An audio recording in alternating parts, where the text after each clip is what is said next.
Hi all once again welcome back. ഇന്ന് ഞാൻ വന്നിരിക്കുന്നത് കോഴിക്കോടൻ ബിരിഞ്ചീൻ്റെ റെസിപ്പി ആയിട്ടാട്ടോ. അപ്പോൾ നമുക്ക് ഗീ റൈസൊക്കെ വെക്കണ പോലെ എളുപ്പത്തിൽ വെക്കാൻ പറ്റുന്ന നല്ലൊരു റെസിപ്പി തന്നെയാണ് കേട്ടോ. നമ്മൾ സാദാ ചോറ് വെക്കണ ഏത് അരി ആയാലും കുഴപ്പമൊന്നുമില്ല, പൊന്നിയോ കുറുവേ ഏതായാലും നല്ല ടേസ്റ്റ് തന്നെയാണ്. പക്ഷേ ഈ ബസ്മതി അരി കയമ അതൊന്നും അത്രയ്ക്ക് ടേസ്റ്റ് തോന്നാറില്ല കേട്ടോ. ചിലവരിത് റേഷൻ അരി വെച്ചിട്ടും ചെയ്യും, നല്ല ടേസ്റ്റ് തന്നെയാണ്. ഇപ്പോൾ ബീഫ് വരട്ടിയതിൻ്റെ കൂടെ ചിക്കൻ മസാല ഇട്ട കറീൻ്റെ ഒക്കെ കൂടെ നല്ലൊരു കോമ്പിനേഷനാണ് കേട്ടോ ഈ റൈസ്. അപ്പോൾ നമുക്ക് നോക്കാം അതെങ്ങനെയാണ് ഉണ്ടാക്കിയെടുക്കുന്നതെന്ന്.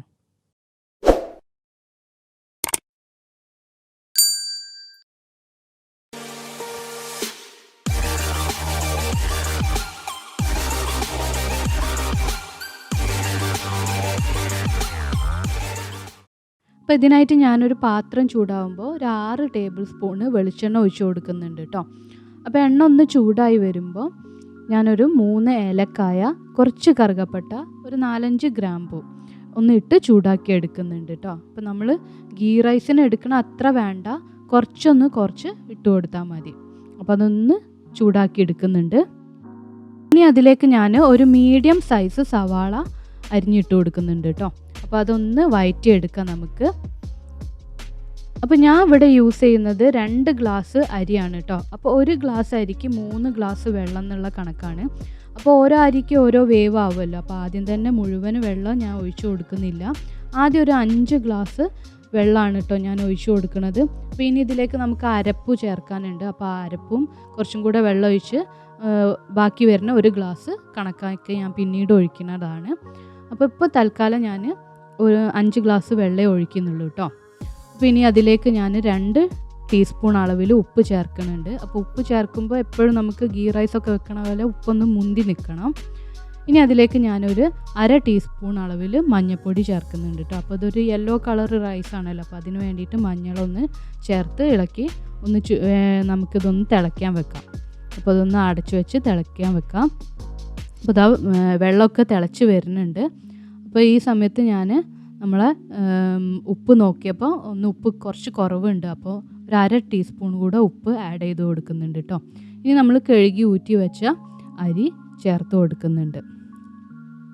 അപ്പോൾ ഇനി നമുക്കൊന്ന് എല്ലാം കൂടെ ഒന്ന് മിക്സ് ചെയ്ത് ഇതൊന്ന് അടച്ച് വെച്ച് വേവിച്ചെടുക്കുക. അപ്പോൾ വെള്ളമൊക്കെ ഒന്ന് വറ്റി വരട്ടെ കേട്ടോ.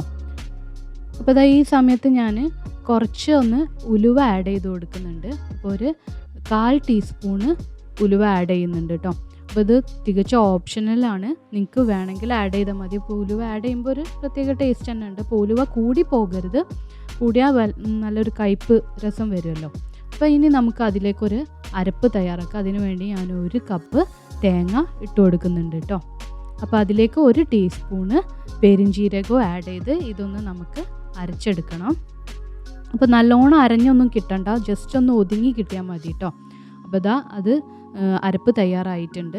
ഇനി വെള്ളമൊക്കെ ഒന്ന് വറ്റി വരുമ്പോഴാണ് ഞാൻ ഈ അരപ്പ് ചേർത്ത് കൊടുക്കണം കേട്ടോ. അപ്പോൾ അരപ്പും ചേർത്ത് അതിലേക്ക് കുറച്ചും കൂടെ വെള്ളം ഒഴിച്ച് നമ്മൾ ആ 1 ഗ്ലാസ് ബാക്കിയുള്ള കണക്കാക്കി ഞാൻ ഒഴിച്ചു കൊടുക്കുന്നുണ്ട് കേട്ടോ. അപ്പോൾ ഇതൊന്ന് അരപ്പ് ചേർത്ത് ഒന്ന് പെട്ടെന്ന് തന്നെ ഒന്ന് മിക്സ് ചെയ്ത് കൊടുക്കുന്നുണ്ട്. അപ്പോൾ ആദ്യം തന്നെ അരപ്പ് ചേർക്കാത്തത് തേങ്ങ അരച്ചത് ചേർത്താൽ അരി വേവാൻ താമസം പിടിക്കുമെന്ന് പറയും. അപ്പോൾ അതുകൊണ്ടാണ്. പിന്നെ നമ്മൾ തേങ്ങ ചേർത്താൽ ശ്രദ്ധിക്കേണ്ടത് ഇടയ്ക്കിടയ്ക്ക് ഒന്ന് മൂടി തുറന്ന് നമ്മളൊന്ന് ഇളക്കി കൊടുക്കണം കേട്ടോ, അല്ലെങ്കിൽ അടി പിടിക്കാനുള്ള ചാൻസ് കൂടുതലാണ്.